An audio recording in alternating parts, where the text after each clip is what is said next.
chaud patate. Dans cette vidéo, je vais te partager 7 habitudes qui ont littéralement transformé ma vie et mes finances. Tu l'as remarqué certainement, les résultats que tu as actuellement dans ta vie, c'est-à-dire tout ce qui est actuellement dans ta vie, découle de tes actions, de ce que tu as pu faire auparavant, de ce que tu as également pensé, de ce qu'il y a dans ta tête, de tes croyances, etc.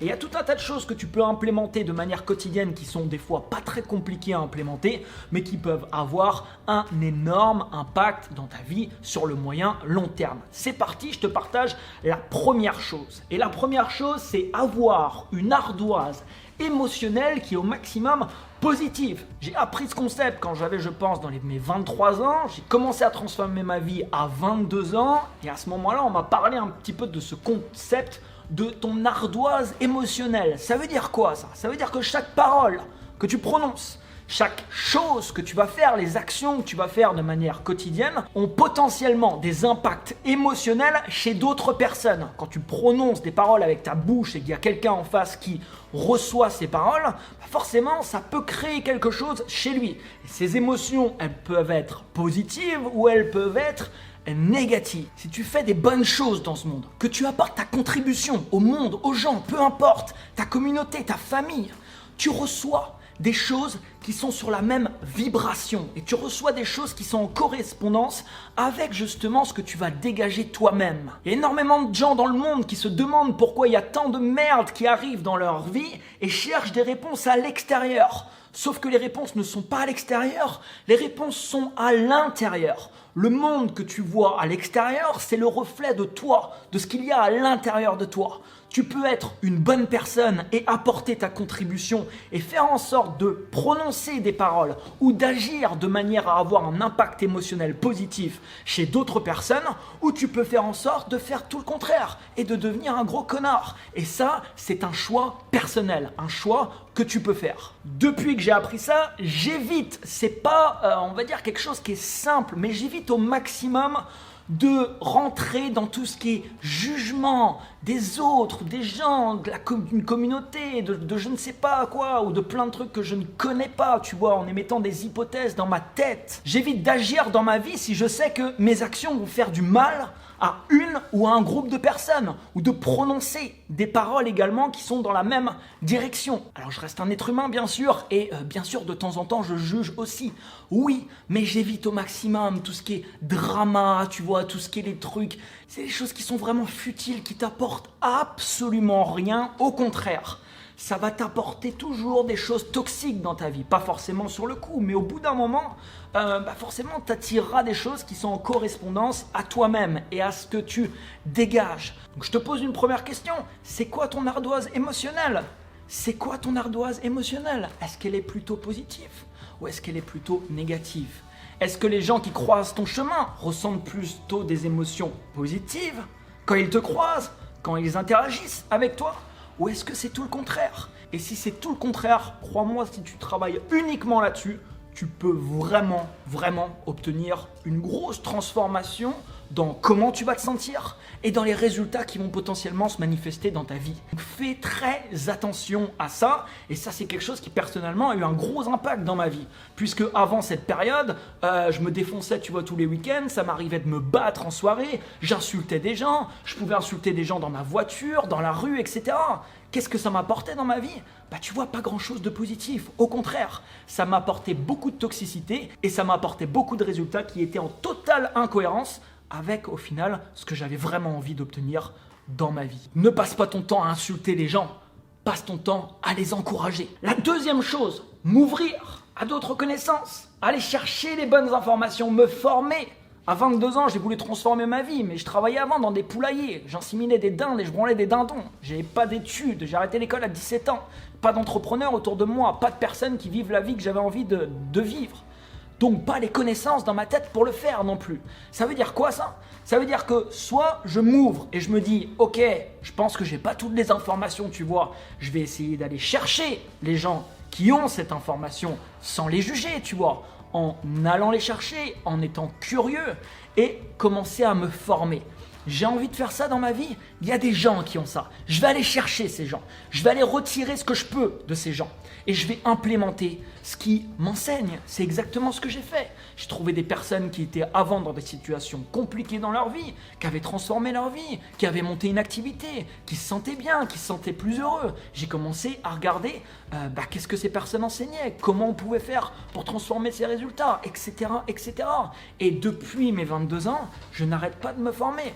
Il n'y a pas un jour qui passe sans que je regarde une vidéo d'une interview, une conférence, que j'ouvre un livre, et je ferai ça jusqu'à la fin de mes jours. Parce qu'il y a tout un tas de thématiques et de sujets et de domaines que j'ai envie d'apprendre. Les connaissances aujourd'hui, elles existent. Tu vas sur Amazon, tu as accès à tout ce que tu veux. Tu vas sur YouTube, tu as accès à toute l'information également que tu veux. Va chercher cette connaissance. Et ensuite, avec cette connaissance, passe à l'action et mets des choses concrètes en place dans ta vie. La troisième chose qui a eu un énorme impact dans ma vie, c'est méditer de manière quotidienne. Ça fait 5 ans, plus de 5 ans aujourd'hui que je médite quasiment tous les jours. Ça m'arrive de temps en temps, tu vois, d'oublier un jour, mais c'est très rare puisque physiquement maintenant, si je ne médite pas, je vais commencer à le ressentir. Je t'ai fait une vidéo d'ailleurs complète sur la méditation qui s'affiche en haut à droite de cette vidéo. Je te mets le lien dans la description. Si c'est un sujet qui t'intéresse, je t'invite vivement à regarder cette vidéo. Méditer m'a permis vraiment de développer énormément de facultés chez moi et me permet toujours de le faire aujourd'hui. Et quand tu médites, j'aime bien dire que c'est comme si quand tu vas à la salle de sport et que tu travailles, tu vois tes biceps, qu'est-ce qui se passe avec tes biceps? Normalement, tu vois, ils vont grossir petit à petit, ils vont faire en sorte que tu peux soulever de plus en plus de charges. Quand tu médites, tu vas à la salle de sport, pas pour tes biceps, pour ta tête, pour ton cerveau, pour ton esprit. Et cette pratique de la méditation te permet de développer des facultés comme par exemple l'intuition, tout un tas de choses qui te permettent dans ta vie d'agir différemment et donc d'attirer à toi également des résultats qui sont différents. La quatrième chose qui a littéralement transformé ma vie, c'est combattre mes peurs, sortir de mon confort. J'avais peur de tout avant. J'étais atteint de phobie sociale, j'étais timide, maladif, je ne pouvais pas parler devant 2 personnes. Forcément, ma zone de confort, tu vois, elle était extrêmement limitée. Si tu ne combats pas tes peurs maintenant, tu augmentes. Écoute bien ça. Si tu ne combats pas tes peurs maintenant, tu augmentes la résistance pour t'y confronter un jour. Plus tu vas attendre, plus ça va être dur dans ta vie. Et tu sais parfaitement, peut-être actuellement, qu'il y a des choses qu'il faut que tu fasses. Tu as peur de les faire, du coup tu les procrastines. Et généralement, si tu les procrastines, tu trouves une excuse. C'est pas le bon moment, je suis trop jeune, je suis trop vieux, j'ai pas assez d'argent, je suis trop timide, je suis trop ceci, je suis trop cela. Bullshit. Ces excuses, ils viennent du fait que tu as peur de faire l'action en question. Mais retiens bien ce que je te dis, plus tu attends, plus la résistance est grande et plus ce sera difficile d'agir. Si tu sens que tu dois faire quelque chose, fais-le. Fais-le maintenant. Parce que dans quelques années ou quelques mois, tu regarderas ta vie en arrière et tu te diras un gros merci. Tu te diras un gros merci d'être passé à l'action et d'avoir agi. Parce que c'est ces actions que tu auras fait qui te permettront de vivre la vie que tu vivras au moment où tu te retourneras. Ne laisse pas la peur dicter ta vie. Tout un tas de choses dans ma vie où j'ai eu énormément peur. Regarde, aujourd'hui, je te tourne cette vidéo, je te la tourne facilement, sans peur, Je suis dans mon confort là, parce que j'ai répété cet exercice des milliers de fois. Mais ma première vidéo, c'était pas du tout la même chose. Ma première entreprise, mon premier salarié, ma première conférence, mon premier tatati, tatata, tatati. Tu vois, il y a toujours un premier. Et ce premier, c'est toujours quelque chose qui est difficile, plus ou moins difficile. Parce que tu n'es pas dans une zone confortable, parce que tu ne connais pas. Si tu veux connaître, il faut te confronter à cette première fois. Et plus tu attends, plus la résistance est grande. Donc n'attends pas. S'il y a quelque chose que tu procrastines depuis longtemps, à la fin de cette vidéo, fais-le. Pose la première action qui va faire en sorte que tu vas te confronter justement à une peur que tu peux avoir. La 5e chose, commencer à littéralement m'en battre les couilles de ce que peuvent penser les autres de moi.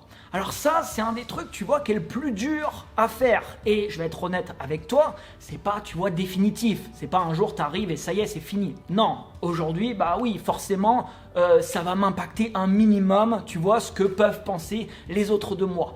Mais jamais je prendrais des décisions en fonction de ça. Et avant, personnellement, le regard des autres était extrêmement important. Mais quand je te dis très important, c'est-à-dire que j'aurais pu même agir et faire toutes mes actions en fonction des autres et pas en fonction de moi. Et c'est ça qui est plus dramatique.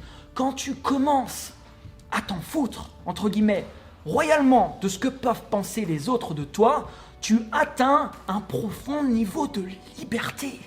Tu atteins un profond niveau de liberté et tu es en train d'agir pour toi. Ce n'est pas les autres qui vivent ta vie pour toi, c'est toi. C'est toi. Aujourd'hui, tu l'as remarqué, on vit dans une société où les gens adorent passer leur temps à juger et surtout à juger parfois des choses qu'ils ne connaissent pas. Mais tout le monde a envie de donner son avis sur tout. Au lieu de dire je ne sais pas, les gens, beaucoup de personnes vont préférer dire faudrait faire ci, faudrait faire ça, tu vois. N'écoute pas tout le monde parce que sinon malheureusement tu vas droit dans le mur. Ne cherche pas à l'extérieur ce que tu as à l'intérieur. Et la réponse à la majorité de tes questions ne se trouve pas à l'extérieur, ça se trouve à l'intérieur de toi. Va chercher ces réponses, écoute-toi et n'agis pas en fonction du regard des autres. Quoi que tu pourras faire dans ta vie, tu seras jugé.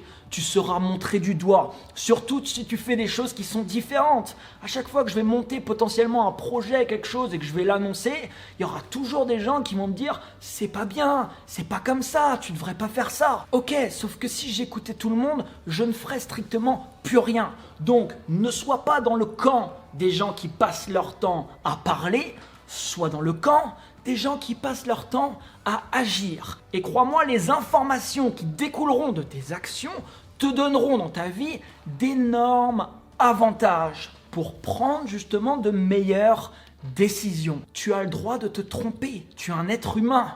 Je me trompe aujourd'hui, je vais continuer à me tromper, je me suis trompé avant.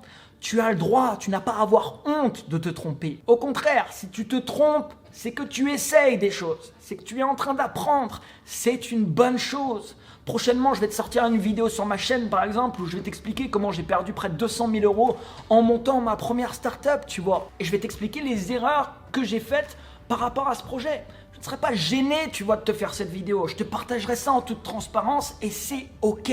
Ne vis pas pour les autres, vis pour toi. La 6e chose qui a littéralement transformé, et là je parle vraiment plus de mes résultats professionnels et mes finances, se forcer à faire des choses que j'ai pas envie de faire. Se forcer à faire des choses que j'ai pas envie de faire. Et oui, il y a plein de fois, je préférais être sur Netflix au lieu d'ouvrir un livre. Il y a plein de fois, je préférais être en train de, boire une bière par exemple, au lieu de travailler sur mon activité. Mais le fait que je me sois imposé dans ma vie tout un tas d'objectifs qui étaient mesurés, par exemple telle date, je veux finir ça. Ensuite cet objectif, je les découpe de manière quotidienne pour me dire ok, si telle date je dois finir ça, ça veut dire que tous les jours il faut que je fasse ça. Et ensuite c'est la discipline que tu vas avoir dans ta vie pour tous les jours justement faire ce petit truc qui va pas faire une différence pour toi dans le moment présent, mais qui va faire une grande différence pour toi potentiellement dans ton futur. Parce que l'accumulation de toutes ces petites actions que tu te seras entre guillemets forcé de faire et la discipline que tu te seras imposée à toi-même peut te permettre vraiment d'avoir des résultats exceptionnels dans ta vie. Il y a plein de choses que j'ai pu accomplir dans ma vie en m'imposant des choses et en m'engageant. Le pouvoir de l'engagement, que ce soit avec toi-même, c'est fort, mais avec les autres, encore plus fort. Tu t'engages à faire une action, tu veux arrêter de fumer, ok, engage-toi avec toi-même, mais engage-toi avec tout le monde. Appelle toute ta famille demain. Le 24 avril, par exemple, 2021, j'arrête de fumer. J'arrête de fumer cette date-là. Donc, le 22 avril, si tu croises ton cousin et que tu l'as appelé 2 semaines avant pour lui dire que tu as arrêté de fumer, tu vois, tu vas hésiter. Si tu as envie de t'allumer une clope, ça va être compliqué, tu vas hésiter à 2 secondes avant de le faire. Parce que tu as envie de tenir tes engagements. Est-ce que ça sera facile? Non, ça sera pas facile. Est-ce que ça sera bénéfique pour toi? Bah oui, à moins bien sûr que tu t'imposes de faire des choses qui sont toxiques pour toi. Je veux dire, si demain tu t'imposes une discipline de sniffer 1 gramme de coke tous les jours, forcément tu t'en doutes, c'est pas des choses qui vont être très bénéfiques dans ta vie. Donc ça dépend bien sûr des objectifs que tu te fixes. Mais parfois ne te laisse pas le choix. Si tu te laisses le choix, tu le feras pas. Tu veux aller courir tous les jours? Te demande pas si tu as envie de courir ou pas, parce qu'il y a plein de fois tu n'auras pas envie de le faire. Va courir, c'est une obligation. Force-toi à le faire. Et il n'y a pas de est-ce que j'ai envie, est-ce que j'y vais, est-ce que j'y vais pas. C'est j'y vais, point barre. Et j'en viens à la 7e habitude qui m'a posé dans ma vie des problèmes, qui a posé également des jugements, tu vois, beaucoup de jugements ou de l'incompréhension d'autres personnes. C'est suivre ton intuition. Suivre ton intuition. Et la première fois que j'ai eu une intuition très forte, c'est à 22 ans, j'étais sur un lit d'hôpital en Bretagne, je venais de me faire péter la jambe tibia péroné, j'avais 2 grammes dans le sang et j'ai pas pu me faire opérer tout de suite parce qu'il fallait que l'alcool, tu vois, descende un petit peu. Et j'ai eu l'intuition à ce moment-là qu'il fallait que je quitte la Bretagne et que je démarre une nouvelle vie ailleurs parce que sinon ma vie, ça serait très très mal passé, je pense, pour moi. Cette intuition, je l'ai suivie. Est-ce que ça a été facile? Non, mais je pense que c'est une des décisions qui a été la plus bénéfique, je pense, dans toute ma vie. Après cette période, il y a tout un tas de choses pareilles que j'ai senties un peu de la même manière. Quand tu sens une intuition très forte, elle n'est pas là pour rien. Et les autres, ils peuvent pas sentir ça pour toi. Donc tu peux écouter les conseils des gens, mais parfois les gens ils vont vouloir te protéger, tu vois. Ils ont peur pour toi et ils vont te dire par exemple de ne pas faire quelque chose parce qu'ils ont peur pour toi. Ça ne veut pas dire qu'il ne faut pas que tu le fasses. Ça ne veut pas dire qu'il ne faut pas que tu le fasses. Si tu ressens vraiment à l'intérieur de toi que tu dois faire quelque chose, comme je te disais tout à l'heure, fais-le. Oui, des fois ça sera dur. Oui, il faudra que tu sortes de ton confort. Oui, il va falloir te confronter à tes peurs. Mais si tu le fais pas, tu sais ce qui va arriver dans ta vie dans quelques années? Des regrets. Des regrets. Et les regrets, tu sais ce que ça va faire dans ta vie? Ça va baisser ton estime de toi. Quand tu baisses ton estime de toi, tu baisses également la confiance que tu peux avoir en toi. Et forcément, ça n'amène pas des choses, tu vois, très bénéfiques dans ta vie. Donc, fais les choses. Tu as le droit de te tromper et si tu t'es trompé, c'est ok. Dis-toi également que quand tu prends une décision, c'est quasiment jamais définitif. Tu peux parfois avoir des retours en arrière. Tu décides demain de déménager à quelque part. Ok, tu essayes. Si ça se passe pas bien, tu peux toujours revenir par exemple. Bon, si tu quittes ta femme par contre demain, on est d'accord, ça sera peut-être un petit peu plus compliqué de revenir. Ça dépend des décisions. Comment développer ton intuition? Je pense que une des choses qui m'aide beaucoup à développer mon intuition, c'est la pratique quotidienne de la méditation. Parlant de méditation d'ailleurs, j'ai découvert une super application, une nouvelle application que j'utilise maintenant. Je t'en parlerai dans une prochaine vidéo. Je t'invite à me mettre un énorme pouce si ces vidéos de ce type, tu vois, t'inspirent. Ça te prend 2 petites secondes, ça récompense mon travail. N'hésite pas à me laisser un commentaire, partage cette vidéo à des gens que ça pourrait être bénéfique justement d'entendre ça, d'entendre ces habitudes, ces principes. Je sais que comme je te le disais tout à l'heure, ce type de vidéo crée des actions. Ça crée tout un tas d'actions dans tout un tas de vies, tu vois, différentes. Et forcément, tu vois, dans ma vie de faire ça, ça apporte des choses positives. On me dit souvent, mais tu mets pas de promotion dans tes vidéos, etc. J'en ai rien à foutre. Je te dis franchement, j'en ai rien à foutre. Les gens se focalisent uniquement sur ce qu'ils voient. Il y a une part dans ce monde que tu ne vois pas, qui nous dépasse tous et qui est pas forcément, tu vois, non plus compréhensible, où tu peux mettre des mots dessus. On en revient ici au premier principe. Apporte des bonnes choses aux autres.